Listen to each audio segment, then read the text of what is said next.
बिस्मिल्लाहिर्रहमानिर्रहीम अस्सलाम वालेकुम। आज हम बीफ मसाला हांडी बनाएंगे और घर के मसालों से बनाएंगे। इसके लिए बीफ ले लिया, टमाटर, प्याज, सब्ज़ मिर्च, लहसुन लिया है और सुरख मिर्च, हल्दी, नमक, खुश्क धनिया पाउडर और मोटी इलायची ली है। और फिर हम इसे वेट लगवा लेंगे। 15 से 20 मिनट के लिए हम इसे डालेंगे। सारा चीज़ों को हमने प्रेशर कुकर में डाल लिया है।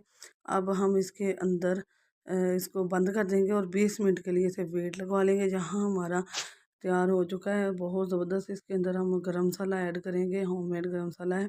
और बहुत मज़े का बीफ जो है ना हमारा मसाला हांडी बनी और बहुत ज़बरदस्त बनी। आप ज़रूर बनाइएगा इंशाल्लाह।